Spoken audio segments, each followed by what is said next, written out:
Hello dear friends, my name is Dr. Mohammad Aminulchem and welcome to my channel. In this video, I would like to show you how to fit Flory-huggins isotherm model using origin proof. Well, Flory-huggins equation can be written as ln theta divided by ci equal to ln k plus n ln 1 minus theta, where theta equal to 1 minus C divided by Ci. C is the equilibrium concentration and Ci is the initial concentration, and a plot of ln theta divided by Ci versus ln 1 minus theta, we get slope equal to n and intercept equal to ln k. Then we can find out k. And we can use this k value to determine Gibbs free energy for adsorption. So now I will show you how to fit Flory-huggins isotherm model using origin proof. This video is very important, so please do not skip it. So in order to I have taken equilibrium adsorption data for equilibrium concentration and amount adsorbed at equilibrium, and I have also taken initial concentration, which was 100 milligram.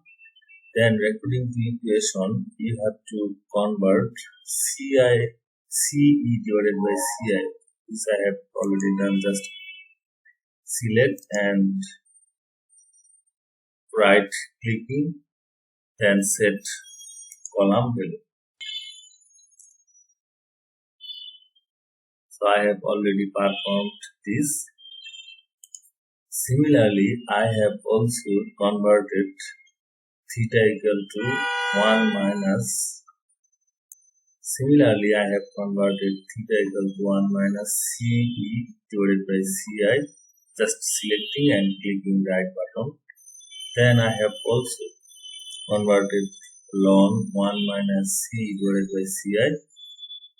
Then I have also converted theta divided by Ci. Then I have taken ln of theta divided by Ci. Then I have also converted ln 1 minus theta.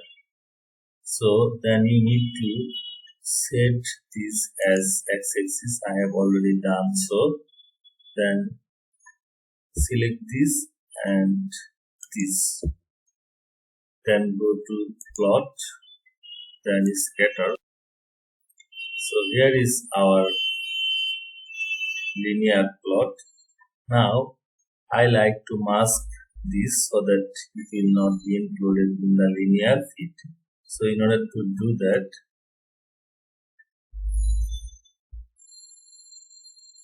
click here and mask data points. Just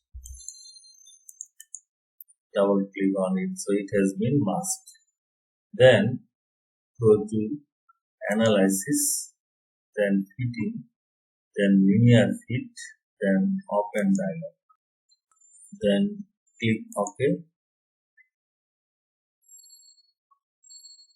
No.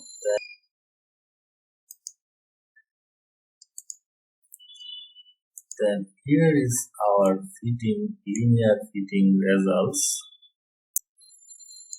So from this result, we see that intercept equal to minus 5.088 and slope equal to minus 0.137, and error RSS equal to this, Pearson's error is this, and R square is this, and adjusted R square is this. So from this we have got 4 types of errors, and we have slope. So slope equal to n, which is Flory-huggins exponential term. So it will be positive because y and x-axis are negative, so it will be positive. Then from intercept we can easily calculate k.